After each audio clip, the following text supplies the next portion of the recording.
Hey, I am 3+Kei, your favorite social worker. Welcome back.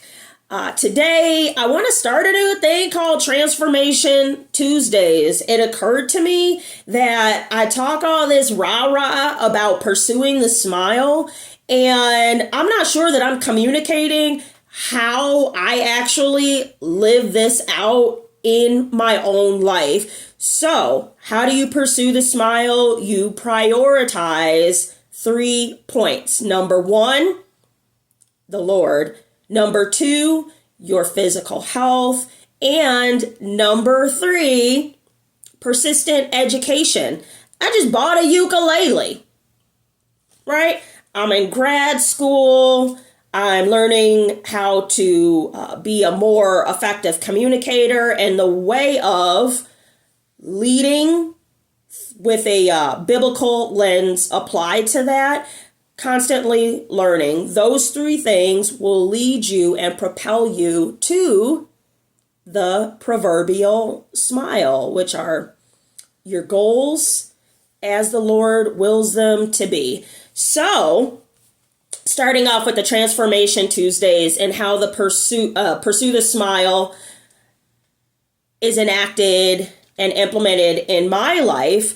A long time ago, I was asking everybody, do you know what your biggest weaknesses are? I think it's important to know what your deficits are so that you can address them and just become a better person.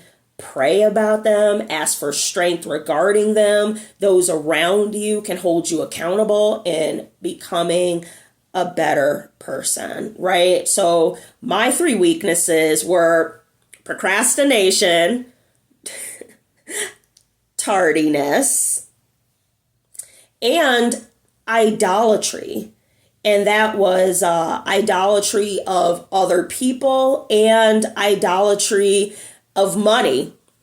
Your girl is about her coin over here, and that can often overtake my faith, my relationship with Christ, and that's just not okay. So first and foremost, the applicable verse is Romans 12:2. Do not conform to the pattern of this world, but be transformed by the renewing of your mind. Then you will be able to test and approve what God's will is, his good, pleasing, and perfect will. That's where the name came from of Transformation Tuesdays. We want to be continuously asking the Lord to transform and renew our mind so that we may be living within his will. So, procrastination, how have I been addressing that? By utilizing, or I think that's the wrong word, by really tapping into my relationship with Christ. I think I could do better. I think I could do better. Typically, why I'm procrastinating is because I do not want to be doing something. The verse that comes to mind is that we're to do all for his glory. Any task, complete it cheerfully and completely and competently, right? That procrastination piece, I think one way to address it is to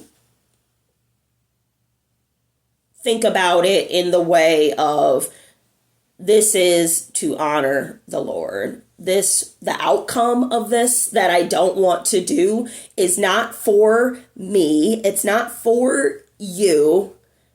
It's to honor God in the completion and the manner in which it's carried out.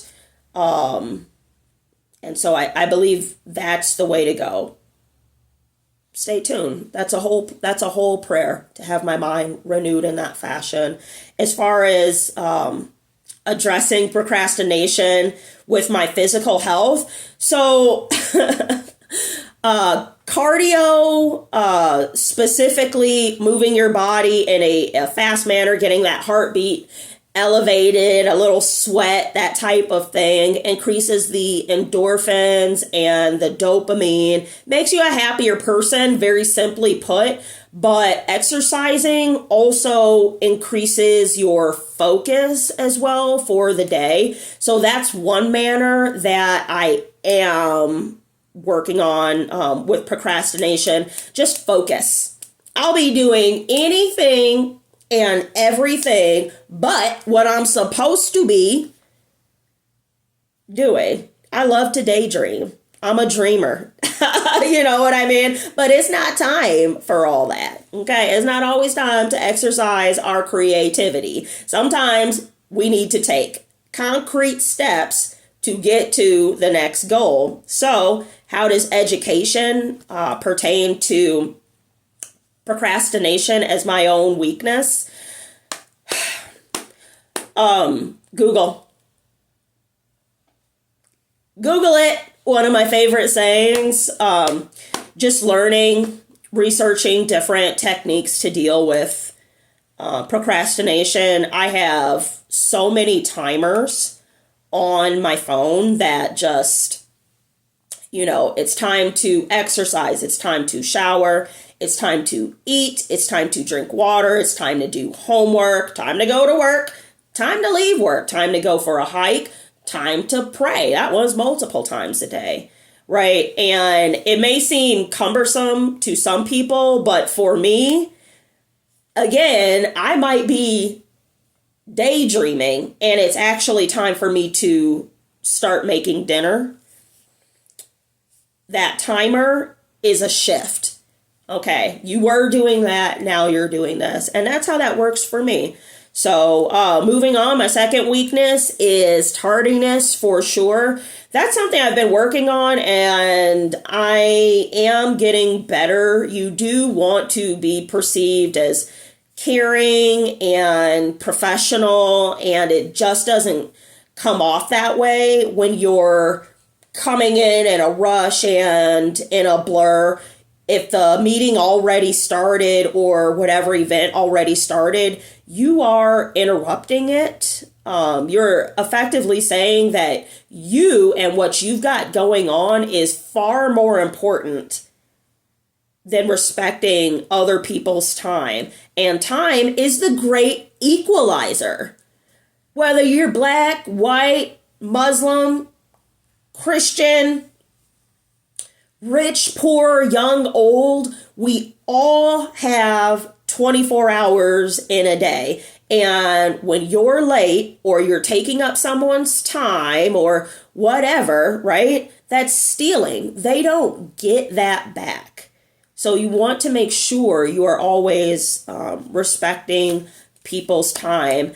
In this regard, how I apply my relationship with the Lord, it's almost flipped on its head. I typically pray for safety to get to where I'm going. Sometimes I'm running late and we are so inclined to rush. I do not. I'm a social worker and I know my law enforcement, my emergency personnel people, and probably just your average person can attest to the fact that accidents are more likely to happen when people are rushing. You're not paying attention. You're willing to disregard other people's safety, time, the way they're moving so that you can maneuver around them or through them. We've all been in traffic and the person behind us just can't wait to get in front of us, and through that maneuvering, they're cutting you off and compromising your safety. That's not a good way to be. If you're a person that struggles with tardiness, that's no one else's fault. That is your fault. Do not, when you are tardy, compromise somebody else's safety and security, be it physical or emotional or mental, because you neglected to plan on time. That's not cool. Don't do that. You know what I mean? So anyway, the prayer is always that I get to where I'm getting to safely and to calm myself. Anxiety comes with tardiness too, right? And then when I arrive to where I get to, praise God, thank God, I made it here. Thank you. So many people did not get to where they were trying to get to today.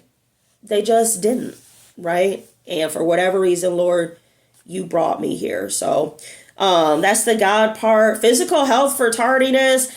I don't know how that one would really apply. How about this? Comment below. How does emphasizing physical health, this is for you. This is for you. Those of you who struggle with tardiness. How does emphasizing your physical health aid in your struggle with tardiness? In that regard, if you have any advice for me, comment below, and I'd love to hear about it and address it in the next video. And then further education on tardiness. Truly, why is it that I think I can just bust into a room late? You know what I mean? Especially, there's one particular meeting once a week. I'm the first one to present. And I'm late. Is that a psychological thing? I feel unprepared, ill-equipped to deliver this weekly presentation. What is it? Because I know that that's my time to present, and I have been consistently late. Now, again, the last 2 weeks, I've really been focusing on these things. I really don't want to treat people as if I am more important than them and their time. So that's that. And last but not least, idolatry. When I first made this list, it was idolatry of people and money. And idolatry is anything that you rely on for comfort other than the Lord, or over the Lord. So other people, if you love someone and they're not showing it back the way, it's not being reciprocated the way that feels loving to you, that can be unsettling, off-putting. And I get it, right? We are humans and we do have feelings and hearts. The way I have dealt with that is recognizing that perhaps this person either A, may not be the person for this season in my life, or B, they're just incapable of reciprocating the type of love that I find appropriate. And that's okay too. You cannot dictate what somebody else does. You can only reflect and adjust and move on and continue to respect them and love them in a 1 Corinthians 13 type of way.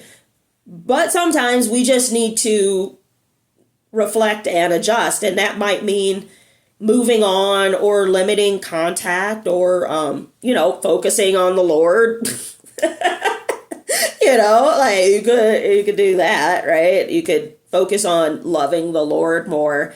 And so anyway, that's what happened. And I'm not sure, perhaps outside of my kids, that idolatry of anyone else, romantic partners or, friends or whatever, supervisors, whatever that might look like. I'm not on that type of time. That's not a focus. My kids, though, probably that if it was anything. Money, it's interesting. I am big on tithing, always have been. Charity, I think, I suppose I don't want to say what other people would say about me. It's a little arrogant. However, I will say I really champion generosity. I take it seriously, and I believe that that's a good way to go. So, and I believe the Lord is more inclined to honor generosity than not. So, and also the Lord doesn't give us things without the intention that we share it with others. So if you're, very, very smart, share your knowledge, right? Teach or write a book or however that presents. If you are very, very wealthy, right? Like you can have your 15 bedroom mansion, but how does it benefit others? How are you using it to benefit others? So in that regard, I believe I have taken the emphasis off of being so money minded and translating that more to what the money will be used for, what the money is used for. Shout out to, there's these little girls in my neighborhood with the lemonade. They're one of my favorite people. I just roll up on them and like give them a bunch of like crumpled money and then walk away. Shout out to those little girls. They're probably the biggest beneficiaries of what I've got going on. I hope they're watching this. And then last, with idolatry that has emerged, myself, most recently, I thought about recording it, but thought differently. Social media is forever, so you want to be wise. Most recently, I really, really struggled with some deep depression, and I thought this is an excellent time to, to walk the walk instead of just talking about pursuing the smile and all this God, physical health, education talk. That was really the moment to test it out. And so that's what happened. I was really struggling there, and I think that's common. I felt very isolated and saddy pants, right? And I took that all the way to the Lord. Incidentally, maybe not. It was, I suppose, very well constructed that way. The Lord instructed it. So there is quite a bit of Christ-focused content that I have that came out of that time period because I really leaned into the Lord. That's how I address that. Number 2, physical health. I got up on that treadmill, baby. I took multiple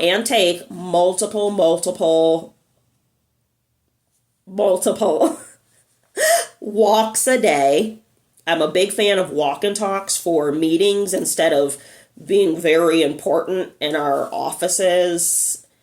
I just do my best to do that. A lot of water, a lot of whole foods, make sure that I'm staying away from carbs and all the sugars and sweets, and I have lost a little bit of weight, so great. And then education, as far as idolatry is concerned, money, I'm very interested in how to maximize my money.